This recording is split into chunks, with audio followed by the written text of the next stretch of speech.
O Ministério da Saúde, por meio da Secretaria de Atenção Primária à Saúde, lançou nesta quinta-feira, dia 17, a cartilha Orientações para Profissionais da Atenção Primária à Saúde no Cuidado Integral da Pessoa com Câncer de Mama. O material foi apresentado em encontro técnico realizado na Organização Pan-Americana da Saúde. Por meio de uma abordagem educativa, a cartilha tem o objetivo de orientar os profissionais de saúde e contribuir para a prevenção, o diagnóstico oportuno e o tratamento, garantindo assim melhores resultados em saúde e qualidade de vida para as mulheres que procuram ajuda nas unidades básicas de saúde. Da agência Rádio Gov em Brasília, Vladimir Filipim. Depois de mais de 160 dias sem receber voos comerciais por conta das fortes enchentes que atingiram o Rio Grande do Sul, o Aeroporto Salgado Filho, maior terminal em termos de movimentação de passageiros da região sul, voltará a receber operações aéreas. A reabertura oficial no sítio aeroportuário será feita nesta sexta-feira, dia 18, com presença dos ministros de Portos e Aeroportos, Silvio Costa Filho, e da Secretaria de Comunicação Social da Presidência da República, o SECOM, Paulo Pimenta, além de autoridades do setor aéreo e de parlamentares do Estado. Neste primeiro momento, o aeroporto terá capacidade para receber 128 voos diários provenientes de rotas nacionais, que serão realizados entre 8 horas da manhã e 10 horas da noite. A operação parcial ocorrerá com a pista reduzida, com 1.730 metros. Na próxima segunda-feira, dia 21, dia de retomadas das operações, estão previstos até agora cerca de 71 voos confirmados. De acordo com a Fraport, concessionária que administra o complexo aeroportuário, a previsão é de que a retomada integral das operações ocorra até 16 de dezembro, quando a pista de pouso e decolagem de aeronaves será utilizada em sua totalidade, momento que retornará também às operações de voos internacionais. Da agência Rádio Gov em Brasília, Vladimir Filipim. O ministro de Minas e Energia, Alexandre Silveira, descartou o retorno do horário de verão em 2024. Segundo ele, as medidas de planejamento adotadas pelo MME garantiram segurança energética para este ano, não sendo necessária a adoção da medida.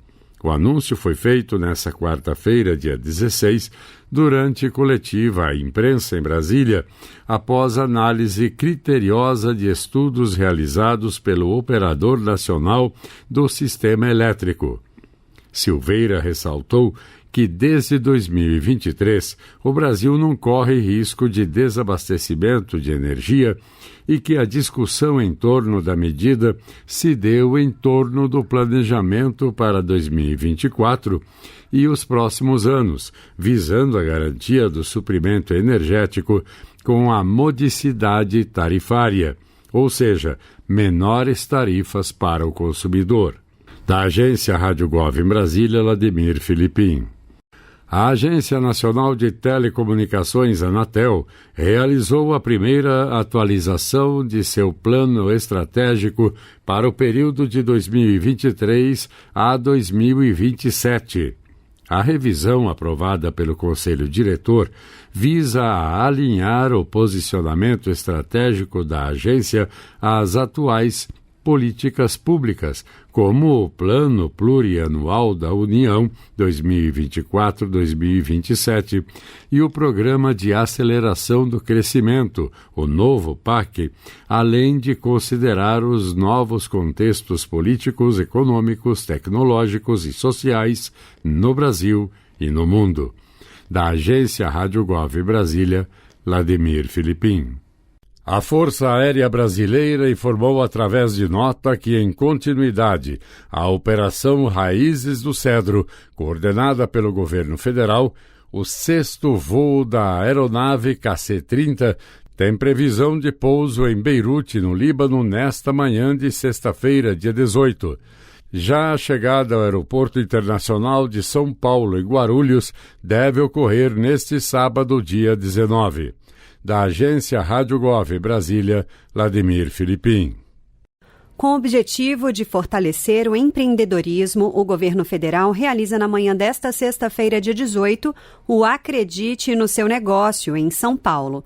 O presidente Luiz Inácio Lula da Silva participa do evento, que pretende impulsionar mecanismos de estímulo aos pequenos negócios presentes em eixos do programa Acredita. A lei que instituiu o programa foi sancionada no início deste mês e consolida iniciativas desenhadas pelo governo federal para reestruturar o mercado de crédito no Brasil, estimular a geração de renda e emprego, além de promover o crescimento econômico, com especial atenção à população mais vulnerável e com mais dificuldade de acesso a crédito. Entre as ações do programa Acredita, que vão ser apresentadas durante o evento, estão o Acredita no Primeiro Passo, que é um microcrédito orientado voltado aos usuários do CAD único, e o Procred 360, que é uma linha de crédito especial com juros diferenciados para os microempreendedores individuais e microempresas. Da agência Rádio Gov em Brasília, Ariane Póvoa. Previsão do tempo para esta segunda-feira, 21 de outubro. Centro-Oeste. Campo Grande do Mato Grosso do Sul tem nesta segunda-feira muitas nuvens com pancadas de chuva e trovoadas isoladas. Os termômetros registram mínima de 21 e máxima de 31 graus. A umidade do ar é de 40% a 95%. Caldas Novas, em Goiás, festeja aniversário com muitas nuvens e pancadas de chuva e trovoadas isoladas. A temperatura mínima é de 20 e a máxima 27 graus. A umidade do ar vai de 65% a 100%. Nordeste. Salvador, na Bahia, apresenta tempo com muitas nuvens e pancadas de chuva isoladas. A temperatura marca mínima de 25 e máxima 31 graus. A umidade do ar varia de 55% a 90%. Cedro, no Ceará, celebra aniversário com sol entre muitas nuvens. A temperatura mínima é de 22 e a máxima 38 graus. E a umidade do ar é de 20% a 70%. Norte. Belém, no Pará, fica com muitas nuvens com possibilidade de chuva isolada. A temperatura mínima é de 24 e a máxima 35 graus. A umidade do ar é de 60% a 92%. Macapá, no Amapá, tem muitas nuvens com possibilidade de chuva isolada. A temperatura mínima é de 24 e a máxima 34 graus. A umidade do ar marca de 60% a 90%. Sudeste. A cidade do Rio de Janeiro fica com muitas nuvens e chuva isolada. A temperatura varia entre 18 e 23 graus. A umidade relativa do ar marca de 50% a 90%. São Paulo tem muitas nuvens com chuva isolada. A temperatura mínima é de 17 e a máxima 24 graus. A umidade do ar vai de 70% a 95%. Sul.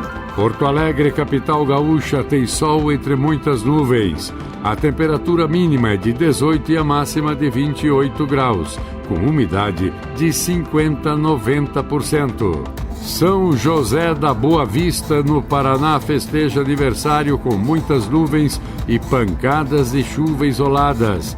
A temperatura mínima é de 18 e a máxima 24 graus. A umidade do ar gira em torno de 70% a 100%. Você ouviu a previsão do tempo para esta segunda-feira, 21 de outubro, com informações do INMET, o Instituto Nacional de Meteorologia, da agência Rádio Gov em Brasília, Vladimir Filipim. Previsão do tempo na Rede Nacional de Rádio. Na Na próxima semana, de 22 a 24 de outubro, o presidente Luiz Inácio Lula da Silva vai participar da 16ª Cúpula do BRICS em Kazan, na Rússia. Esta será a primeira reunião com a participação dos 5 novos membros que ingressaram no bloco: Egito, Irã, Emirados Árabes Unidos, Arábia Saudita e Etiópia. Até o ano passado, o BRICS era formado apenas por Brasil, Rússia, Índia, China e África do Sul. Na noite do dia 22, o presidente Vladimir Putin será anfitrião de cerimônia e de jantar de boas-vindas aos líderes. No dia 23, estão previstas as sessões plenárias dos membros e um jantar com os convidados que vão participar do segmento ampliado no dia 24, para o qual foram convidados pela presidência da Rússia cerca de 30 países e organizações internacionais.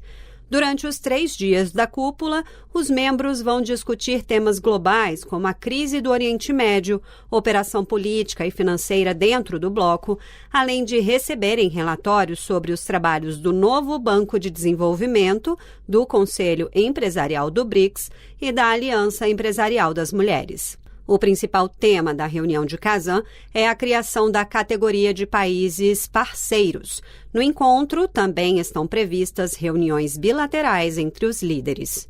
Da agência Rádio Gov em Brasília, Ariane Póvoa. Na próxima semana, de 22 a 24 de outubro, o presidente Luiz Inácio Lula da Silva vai participar da 16ª Cúpula do BRICS em Kazan, na Rússia. Esta será a primeira reunião com a participação dos 5 novos membros que ingressaram no bloco: Egito, Irã, Emirados Árabes Unidos, Arábia Saudita e Etiópia.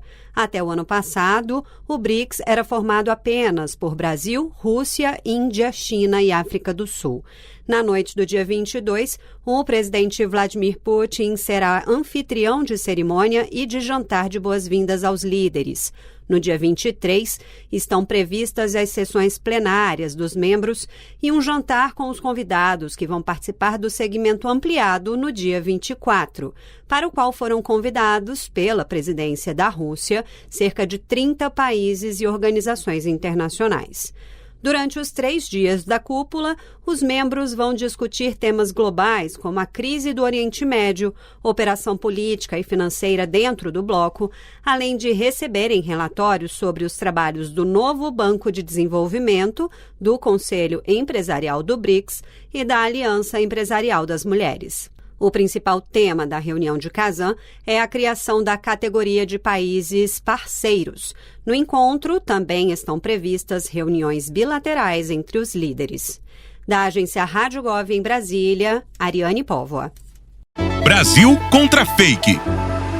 Cerca de 680 mil pessoas vão passar por exames periciais até o final do ano para revisão de benefícios por incapacidade temporária. No entanto, já circulam na internet mensagens e informações falsas de que o governo federal vai cortar aposentadorias de pessoas com mais de 60 anos. Fique atento, isso é mentira. O que de fato está em andamento desde agosto no INSS é um programa de revisão de benefícios por incapacidade temporária com mais de 2 anos e os benefícios de prestação continuada que estão há mais de 48 meses sem atualização de informações no Cadastro Único do Governo Federal. Somente após essa verificação de dados, os casos que não se enquadrarem nos critérios exigidos para o recebimento desses 2 benefícios serão chamados a passar por perícia médica presencial e atualização cadastral. Mas isso não quer dizer que o Governo Federal vai cortar os benefícios de maneira indiscriminada, como explica Alessandro Stefanuto, presidente do INSS. Quando se fala de revisão, de benefício, de olhar tudo direito, já começa o pessoal a falar que vai pegar e vai cancelar benefício de todo mundo. Isso é mentira. As revisões de benefício não atingem as aposentadorias por tempo de serviço, né? Contribuição,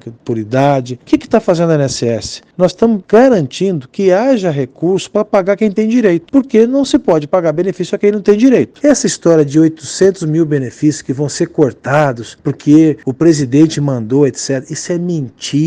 Não existe essa história. Não caia em fake news. Entre no site da INSS, no site do governo federal e veja a verdade. O INSS alerta aos segurados para terem cuidado e evitem cair em golpes. Na hora de se informar, busque fontes confiáveis. Reportagem Leandro Molina. Para mais informações, acesse gov.br/Brasil contra fake. Brasil contra Fake.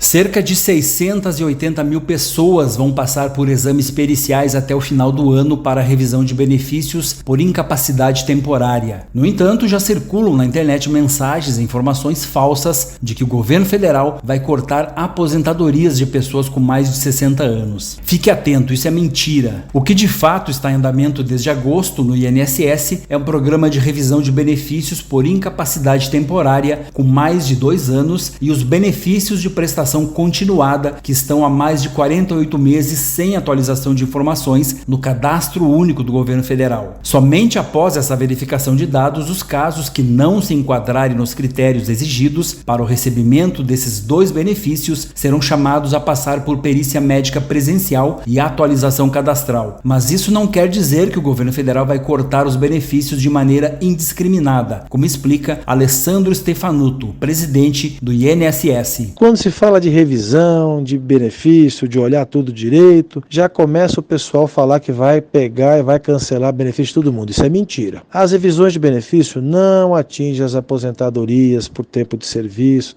contribuição, por idade. O que está fazendo a INSS? Nós estamos garantindo que haja recurso para pagar quem tem direito, porque não se pode pagar benefício a quem não tem direito. Essa história de 800 mil benefícios que vão ser cortados porque o presidente mandou, etc., isso é mentira.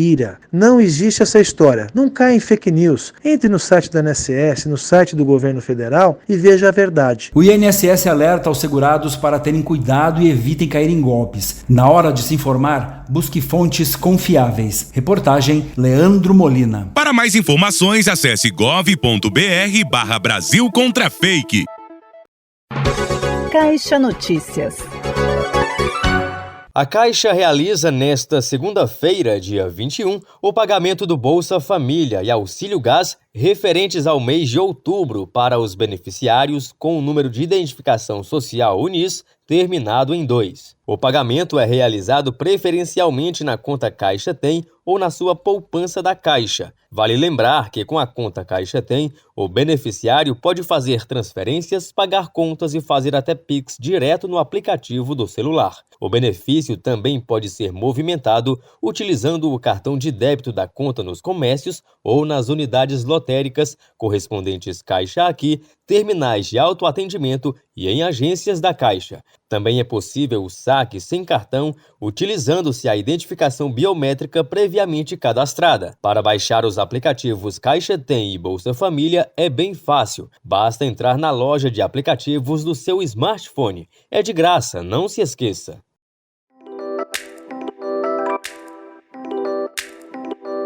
A primeira conduta é procurar imediatamente um serviço de saúde, né? Se tiver, não for atrasar a sua ida até um local desse, lavar com água e sabão, isso também ajuda. O mais importante é procurar uma unidade de saúde. É importante dizer que o soro, que é o antídoto para muitos desses venenos, principalmente quando a gente fala de escorpião, aranha, serpente, as cobras, eles estão presentes na rede do SUS, especialmente em unidades públicas e não nas privadas. Então, procurem a rede de referência do seu local para uma rede pública. Os minutos depois de um acidente com animais peçonhentos podem ser cruciais para salvar vidas. Há uma série de erros que podem colocar a saúde em risco e que estão no imaginário popular, como, por exemplo, fazer torniquetes ou chupar o veneno de algum animal da ferida aberta. Apesar de muitas pessoas acreditarem que são atitudes corretas, essas ações podem ser ainda mais prejudiciais. E saber agir rápido e de forma segura em casos de emergência é fundamental. Eu sou Débora Fortuna e no episódio do Papo Saúde de hoje nós vamos entender como agir em casos de acidentes com animais peçonhentos e como o SUS está preparado para salvar vidas. Ministério da Saúde oferece Papo Saúde, conversas que cuidam. O dia 19 de setembro é marcado pelo Dia Internacional de Atenção aos Acidentes Ofídicos, um nome que remete a quadros ligados às mordidas de serpentes, mas a data expõe a importância do cuidado a qualquer acidente causado por animais peçonhentos. O dia tem o objetivo de aumentar a conscientização sobre esse tipo de ocorrência. Bem, então, animais peçonhentos, eles são animais que produzem toxinas que podem causar um mal para um ser humano ou para outro animal.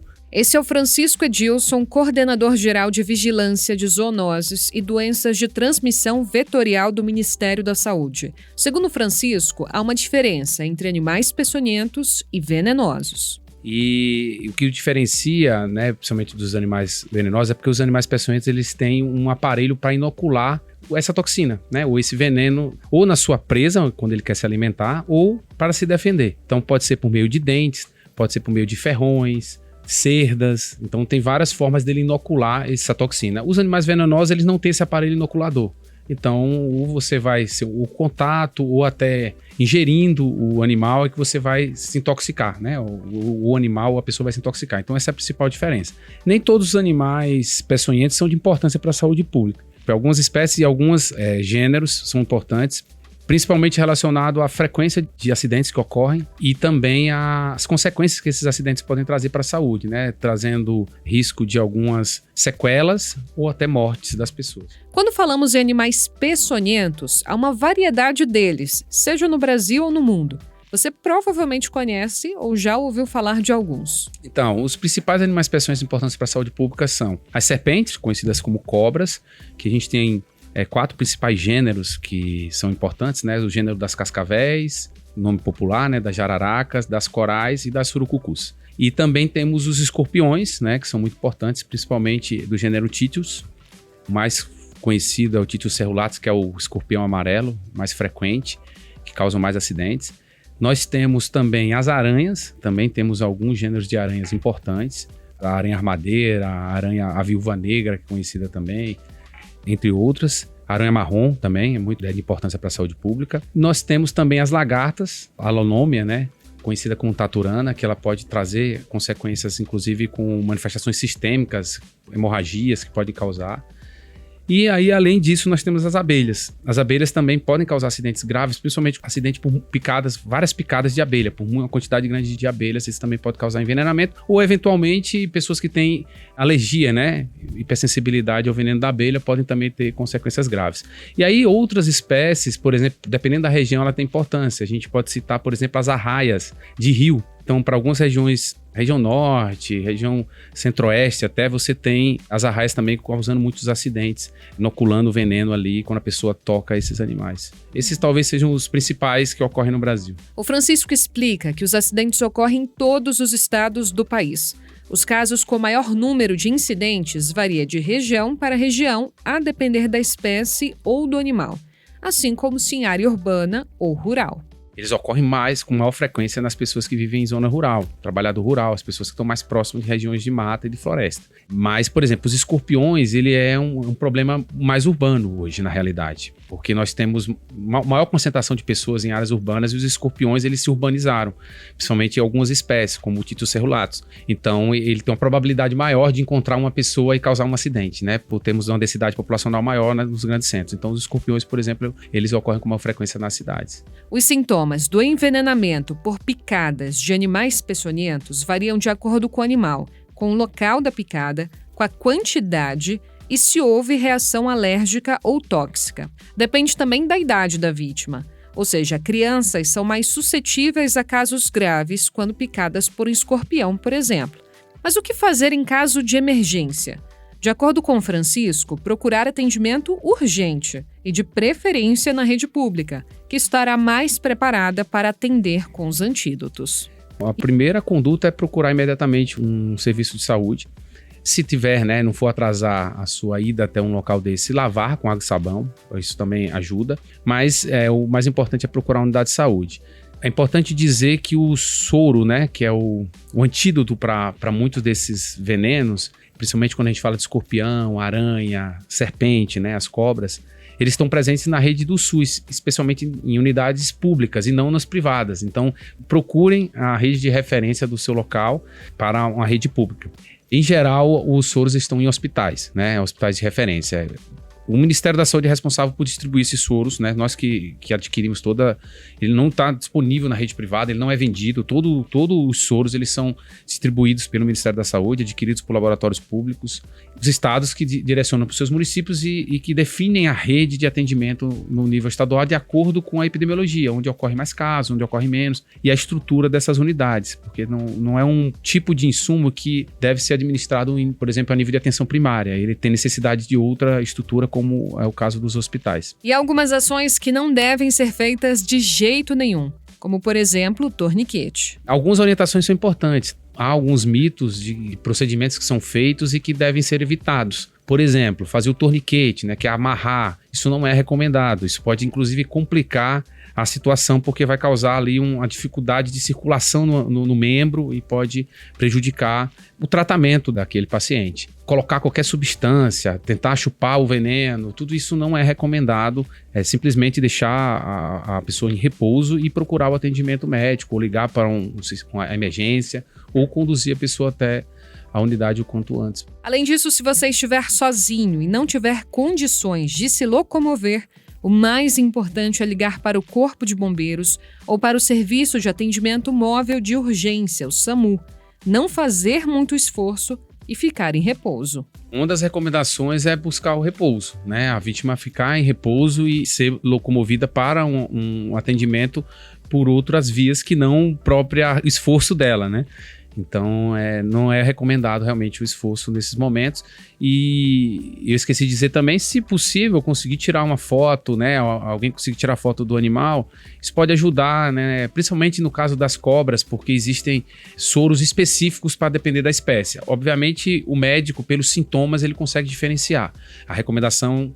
isso ajudaria, mas o médico também deve conseguir diferenciar pela sintomatologia, que é diferente, a depender da espécie, do gênero e da espécie de serpente que venha a agredir. Outra orientação é se você encontrar o animal em casa ou no prédio, por exemplo. A regra, nesse caso, é não mexer no bicho e procurar orientações com o serviço de vigilância da sua cidade. Até porque é importante para os serviços de saúde saber onde há mais ocorrências de animais peçonhentos para garantir meios de controle dos animais. A primeira recomendação é não tocar, né? Então evite tocar um animal peçonhento, mesmo que ele pareça morto, porque pode não estar. Se precisar, use equipamentos de proteção individual, uma luva de raspa de couro, por exemplo.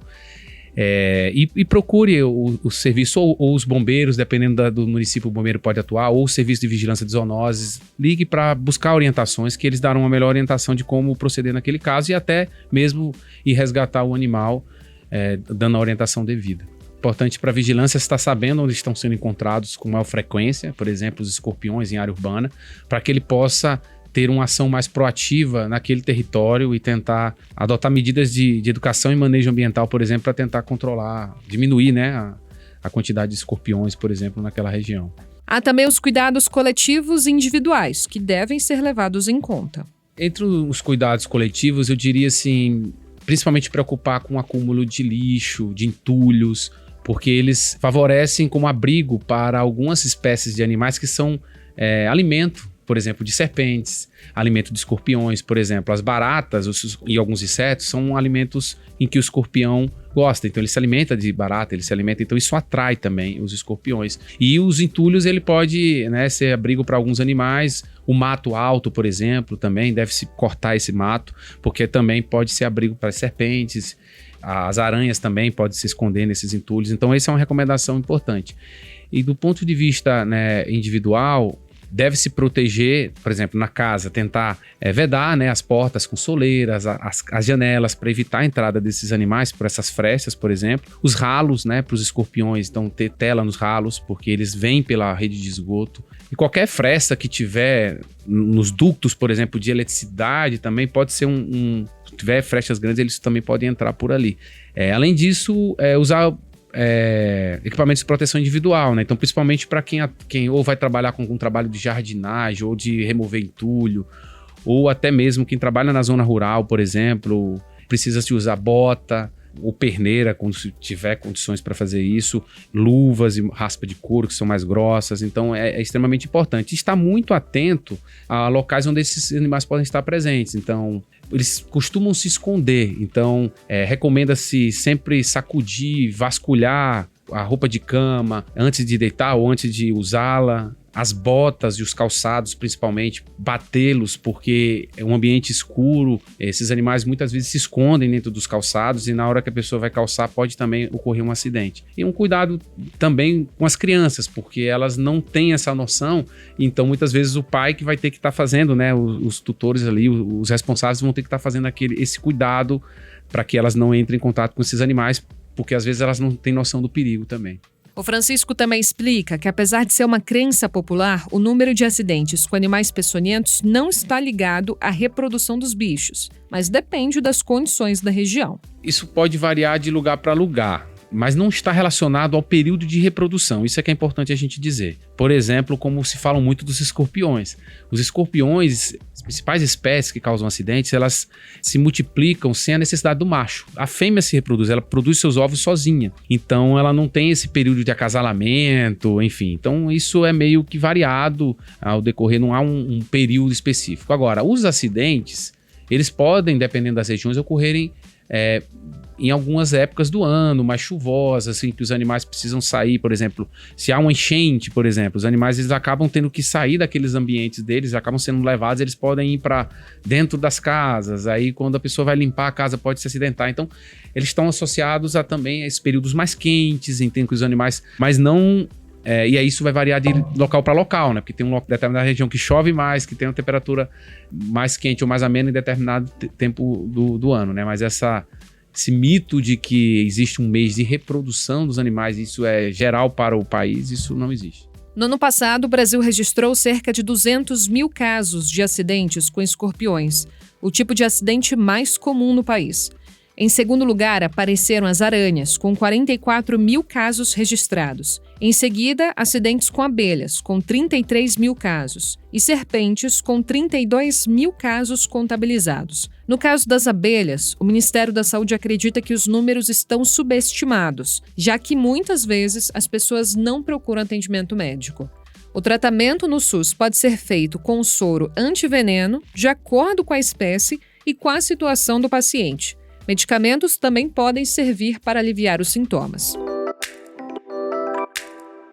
O Papo Saúde encerra por aqui e até o próximo episódio. Você ouviu o Papo Saúde, podcast do Ministério da Saúde feito para cuidar de você.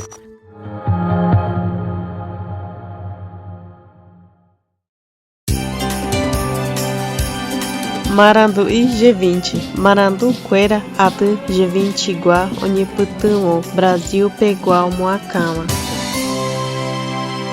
Nos últimos anos, os Guarani Kaiowá de Mato Grosso do Sul têm sofrido muito com as queimadas. Causas e consequências das queimadas são apresentadas com destaque para as mudanças climáticas e o superaquecimento. Vera Rosana Gonçalves, acadêmica da área de linguagem do curso de Licenciatura Intercultural Indígena Tecorandu da Universidade Federal da Grande Dourados, realizou uma entrevista com Valentina Galto, anciã 61 anos e moradora da aldeia Guapoã, nome antigo do território, hoje mais conhecido como Reserva Indígena Amambai e Reserva Indígena Limão Verde, localizados no município de Amambai, no sul do estado de Mato Grosso do Sul. Na entrevista, a senhora Valentina deixa claro o que tem causado as queimadas e seus impactos para os Guarani Kaiowá da região. Na sua opinião, quais são as principais causas das queimadas na aldeia Guapoã? Na época da seca, normalmente existe a possibilidade de acontecer queimadas na aldeia, porém antigamente eram mais raras as queimadas. Hoje está mais frequente e isso prejudica a nossa saúde. Com o passar do tempo, muitas coisas mudaram e a nossa situação só piorou, responde Valentina. O que causa essas queimadas? Mudança de clima. Ultimamente está muito estranho. Quando é verão, o tempo esquenta demais. Atualmente, na nossa cultura, já não conseguimos mais definir com exatidão as estações do ano. Muitos rios secaram, as florestas estão desaparecendo. Acho que a falta de floresta é a principal causa da terra esquentar demais nos últimos anos. E o que podemos fazer para tentar melhorar? Bom, evitar e desmatar a floresta. No nosso caso, devemos também replantar, principalmente perto dos rios, para que as árvores se multipliquem novamente. Aqui na nossa aldeia, tanto como em outros lugares, não se preservam mais o meio ambiente. Árvores são vida e todos precisam dela. As nossas crianças vão precisar para o futuro. Isso seria muito importante.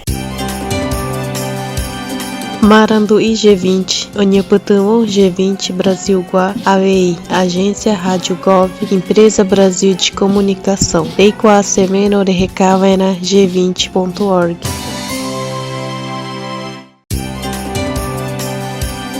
Marandu e G20, Marandu Queira, Atu G20 Gua, Oniputamo, Brasil Pegual Moacama.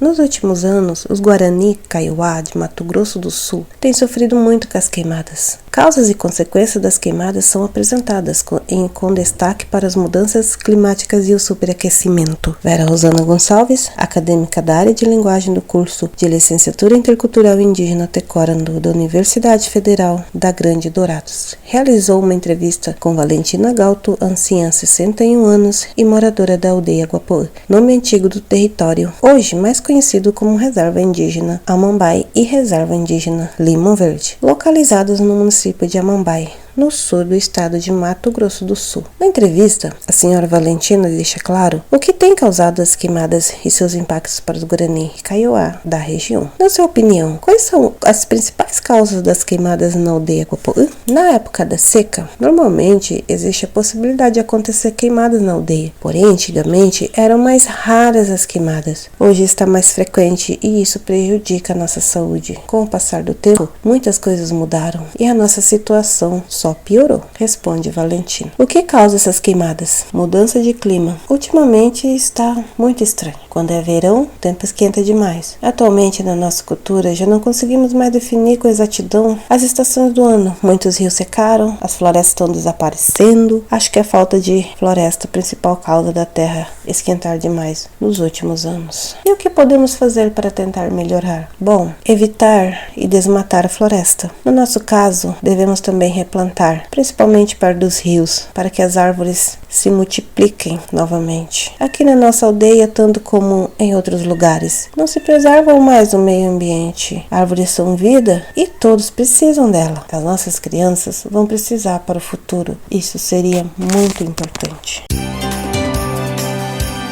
Marandu e G20, Oniputamo G20 Brasil Gua, AVI, Agência Rádio Gov, Empresa Brasil de Comunicação, Eikwa Semeno de Recavena G20.org. Minuto Ciência.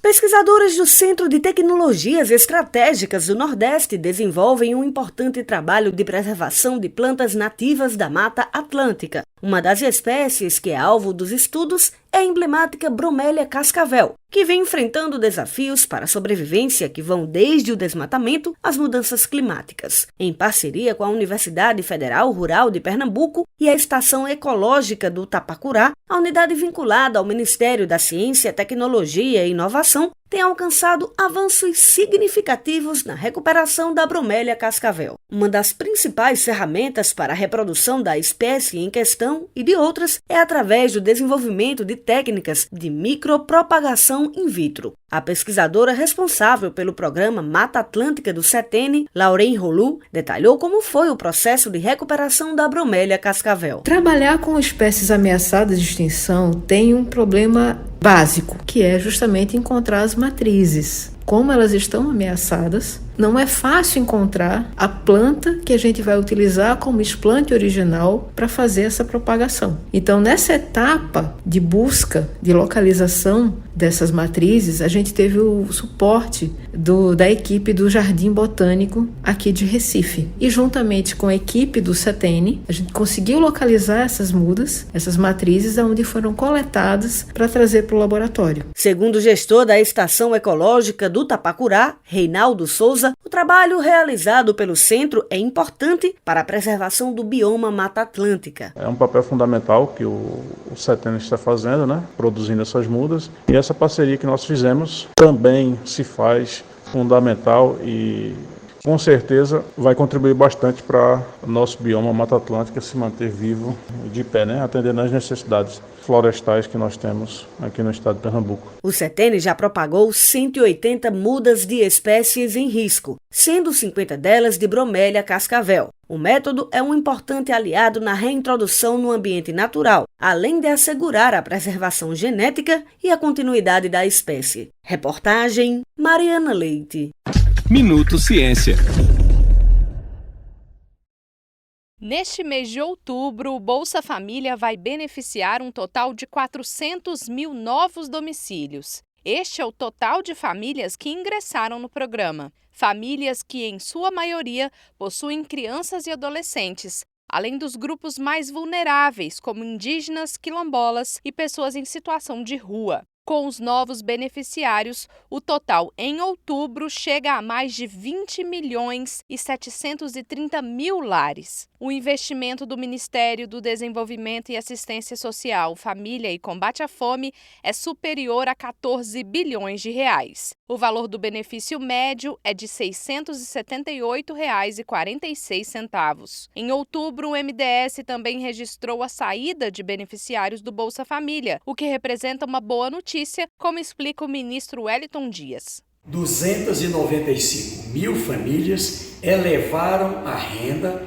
ultrapassaram de meio salário mínimo per capita na família e assim saem do Bolsa Família porque melhoraram de vida. É o emprego, com o crescimento da economia, com essas pessoas sendo qualificadas dentro do programa Acredita, que estão fazendo a diferença. Este é o caminho seguro, um emprego com renda elevada como um caminho para superar a pobreza. O Bolsa Família chega a mais de 54 milhões e 320 mil pessoas em outubro. 30% deste total são de crianças de 0 a 11 anos. Os pagamentos do benefício tiveram início no dia 18 de outubro, com os beneficiários com número de identificação social terminado em 1. As transferências seguem até o dia 31 de outubro. Reportagem Érica Braz.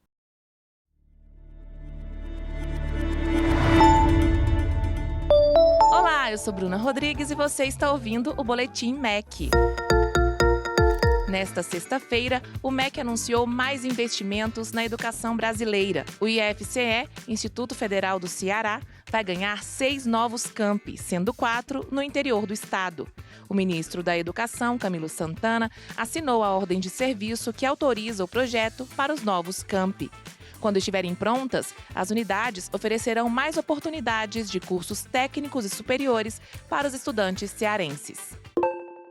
São 2 em Fortaleza, 1 em Campos Sales, 1 na região oeste do Cariri, em Mauriti, outro também em Lavras da Mangabeira. Com esses 6 novos, nós vamos garantir mais 8.500 matrículas para alunos de institutos federais. São muitos investimentos importantes para garantir oportunidade para os nossos jovens. O investimento no Ceará será de mais de 150 milhões de reais. A iniciativa faz parte do plano de expansão dos institutos federais, que contempla todos os estados brasileiros e tem como meta gerar 140 mil novas vagas de educação profissional em todo o país. Além das novas construções, o MEC está investindo na melhoria das unidades já existentes, garantindo que todas tenham uma infraestrutura completa.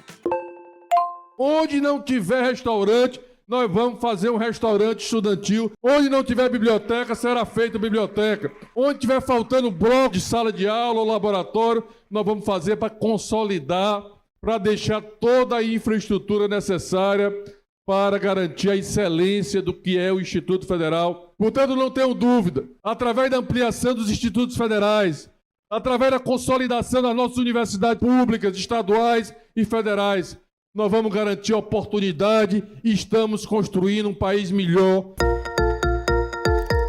Você pode acompanhar os investimentos do MEC na educação acessando o nosso portal www.gov.br/MEC. Ministério da Educação, Brasil, União e Reconstrução, Governo Federal.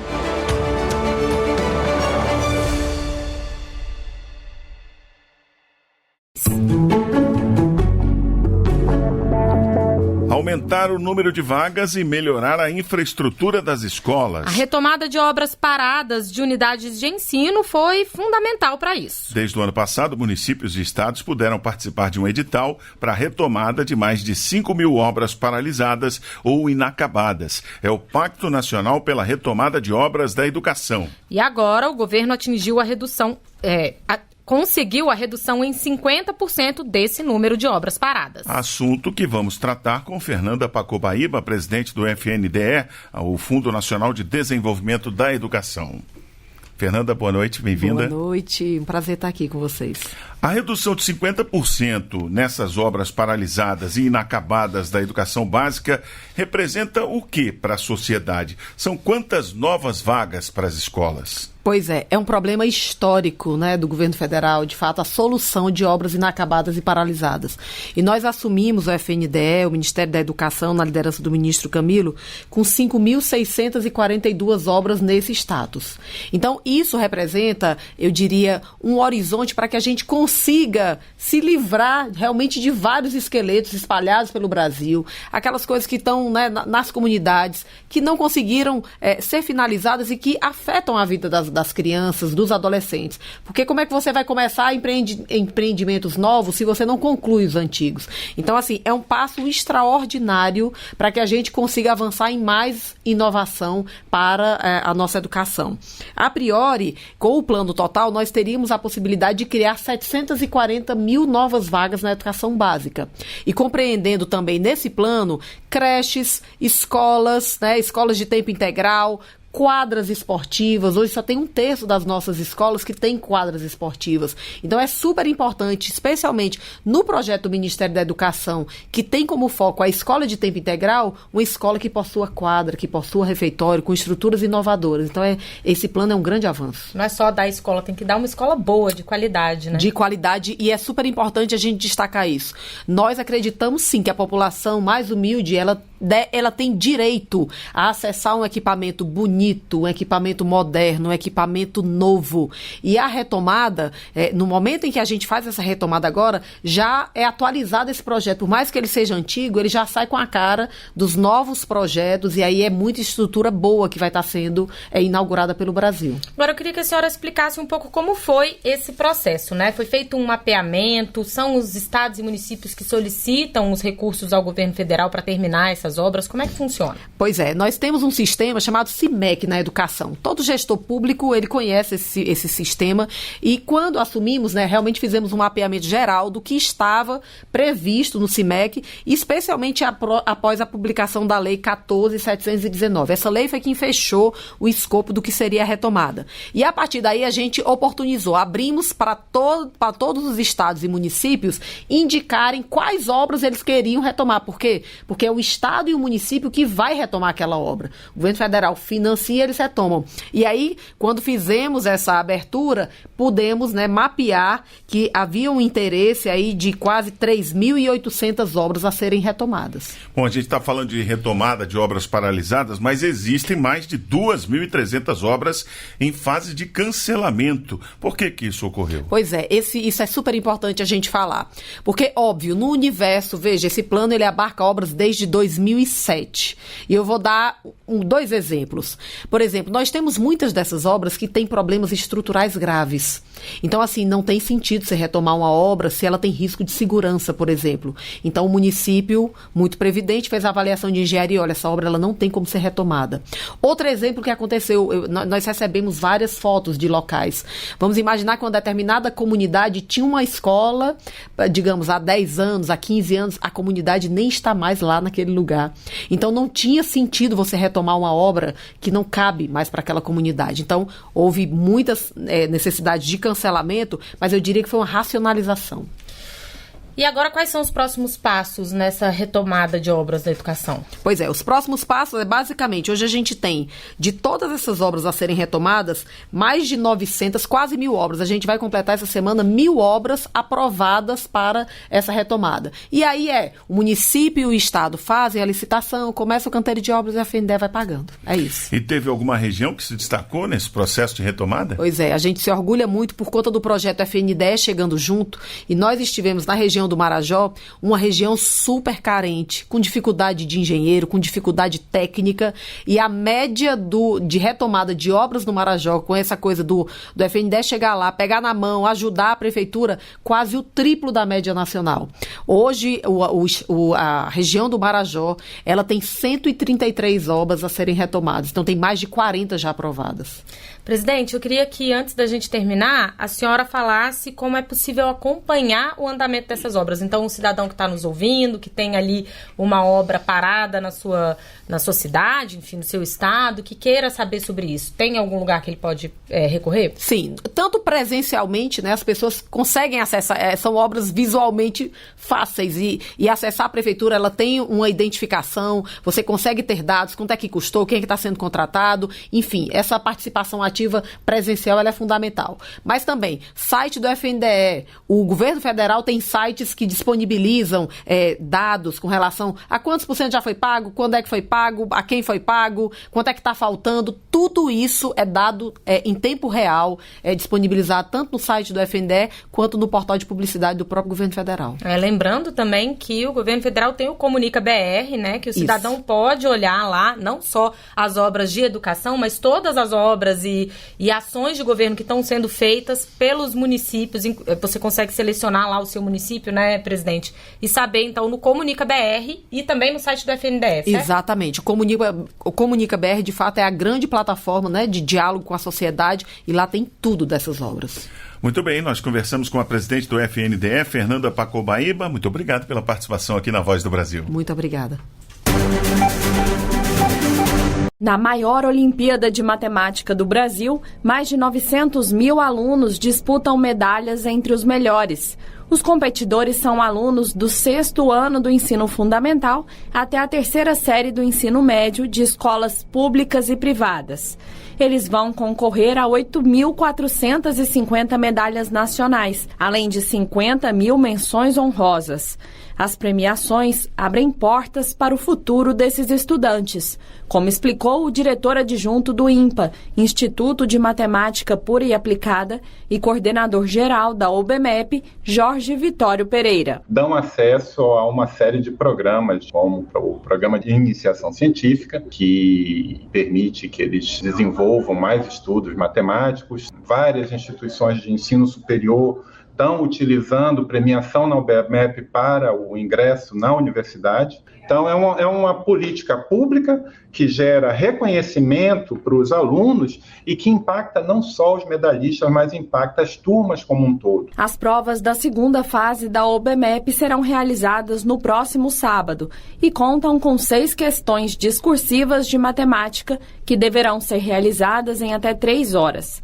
Medalhista de ouro no ano passado, o estudante mineiro de Belo Horizonte, Gabriel Rocha, de 14 anos, diz que está preparado para repetir o feito e dá dicas aos outros estudantes para a hora da prova. Talvez revisar mais um pouco, mas o principal é ter calma, para não fazer uma prova assim corrida, para não ter nervosismo durante a prova, para garantir que você tenha um pensamento claro e aplique toda a sua dedicação para fazer essa prova. Os participantes podem usar lápis ou caneta azul ou preta e é preciso levar documento de identificação legível, como carteira de identidade, certidão de nascimento ou carteira escolar.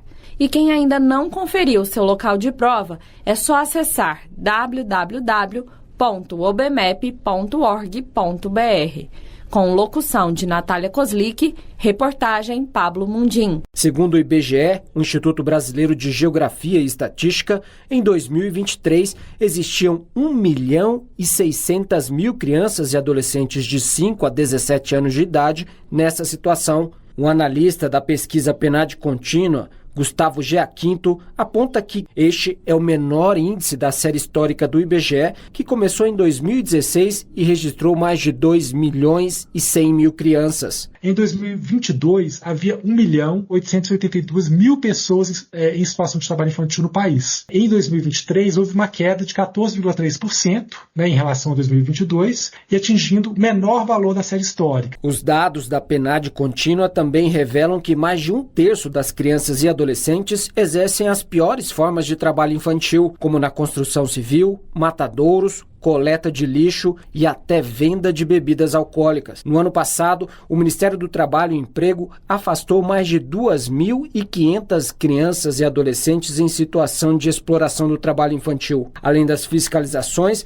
políticas sociais também ajudaram a reduzir o índice de trabalho infantil, avalia a Subcoordenadora Nacional de Fiscalização de Trabalho Infantil do Ministério do Trabalho e Emprego, Paula Neves. Nós podemos dizer que a retomada das políticas públicas, a diminuição do desemprego e o aumento da renda das famílias teve impactos nesse cenário. O governo federal tem mais de 70 ações e programas voltados à proteção de crianças e adolescentes, entre eles o Pé de Meia, que funciona como uma poupança do ensino médio e ajuda a combater a evasão escolar. As escolas em tempo integral, com valorização do Programa Nacional de Alimentação Escolar, além do programa Bolsa Família. O ministro do Desenvolvimento e Assistência Social, Família e Combate à Fome, Wellington Dias, disse que o objetivo do governo federal é zerar o trabalho infantil no país. Nós vamos seguir trabalhando, dar as mãos e não deixar nenhuma criança em situação de trabalho infantil. Para denunciar casos de trabalho infantil, basta ligar gratuitamente para o Disque 100. Reportagem Pablo Mundim. Suiene Lemos é artesã em Fortaleza, capital do Ceará, e desde 2017 atua na confecção de joias. E para ela, o maior desafio do empreendedor brasileiro é a falta de recursos para investir no próprio negócio. É muito difícil, por exemplo, ter dinheiro para o básico de investimento, né? Às vezes você precisa fazer um investimento nas redes sociais, né, mais significativo para ter um retorno, né? E isso mais um custo que a gente tem para só ter o retorno depois. Para fortalecer o empreendedorismo e impulsionar negócios como o da Suiene, o governo federal criou o programa Acredita, que oferece linhas de crédito especiais para quem quer empreender, mas não tem acesso fácil a empréstimos na rede bancária. No evento Acredite no Seu Negócio, realizado em São Paulo, o presidente Lula falou sobre a importância de facilitar o acesso a recursos para os micro e pequenos empresários. As pessoas querem trabalhar por conta própria, as pessoas querem ser empreendedoras, as pessoas querem montar um comércio, as pessoas querem montar uma agência de turismo. Agora, muitas vezes as pessoas deixam de empreender porque falta 10 mil reais, porque falta 15 mil reais, e alguns têm tanta facilidade de entrar no banco e pegar 1 bilhão. O programa Acredita atende pessoas inscritas no Cadastro Único do Governo Federal, pequenos empresários e microempreendedores individuais. Só os trabalhadores de famílias de baixa renda já contabilizam 30 mil operações realizadas em 11 estados. E a expectativa para esse público é chegar até 2026 em 1.250.000 transações de microcrédito. O ministro do Desenvolvimento e Assistência Social, Família e Combate à Fome, Wellington Dias, defendeu o programa Acredita como um mecanismo de tirar os mais vulneráveis da pobreza. Empréstimo bom é aquele que tira da extrema pobreza e de preferência leva para a classe média. Os microempreendedores individuais e microempresas com faturamento de até R$360 mil ao ano podem participar do Procred 360. O programa oferece crédito especial, além de juros e taxas até 50% mais baixas que as praticadas no mercado. De acordo com o ministro Márcio França, do empreendedorismo, da microempresa e da empresa de pequeno porte, as mulheres se destacam na linha do Procred. Porque elas podem levantar até 50% do faturamento e os homens só até 1/3. Isso não é uma pauta identitária, é porque as mulheres geralmente são melhores pagadoras mesmo. Outra frente no âmbito do Acredita é o Desenrola Pequenos Negócios, voltado a MEIs, que podem quitar pendências antigas com descontos que chegam a 95%. O ministro Fernando Haddad, da Fazenda, afirmou que o fortalecimento dos negócios aquece a economia. Segundo o ministro, a reforma tributária deve contribuir para o crescimento do país, assim como o programa Acredita. A reforma tributária ela vai aumentar em pelo menos 0,5% o nosso crescimento anual. Se o Brasil hoje vai crescer 2,5%, 3%, põe mais meio em cima por conta da reforma tributária. A questão do crédito é outra coisa que vai colocar mais um tijolinho no nosso PIB potencial. Ao invés de nós crescermos 3%, nós vamos botar mais um pouquinho. E durante o evento, o Banco Nacional de Desenvolvimento Econômico e Social, BNDES, e o SEBRAE anunciaram o Fundo Garantidor FG BNDES SEBRAE. O produto vai dar apoio aos negócios de pequeno porte em caráter permanente e sustentável e pode alavancar mais de 9 bilhões de reais em crédito para os empreendedores brasileiros. Reportagem Lorena Pacheco. O governo federal vai disponibilizar uma linha de crédito de até R$1 bilhão voltada para empresários que tiveram prejuízo com o apagão na cidade de São Paulo e na região metropolitana. O acesso ao financiamento será pelo PRONAMP, o Programa Nacional de Apoio às Microempresas e Empresas de Pequeno Porte, e não vai impactar nas contas da União. O governo ressalta que esse dinheiro destina-se apenas a pessoas jurídicas que se enquadrem como micro e pequenas empresas. As pessoas físicas devem recorrer à própria concessionária de energia de São Paulo, Enel. O crédito deve oferecer uma carência de 12 meses para início dos pagamentos e um prazo de até 72 meses para quitar a dívida. A medida provisória também vai prorrogar o pagamento de 2 parcelas para quem já possuía o PRONAMP nessa região. O presidente Lula afirmou que a medida é uma forma de o governo minimizar os danos causados em São Paulo, da mesma forma que ocorreu no Rio Grande do Sul, no período das enchentes. Da agência Rádio Gov em Brasília, Luciano Seixas.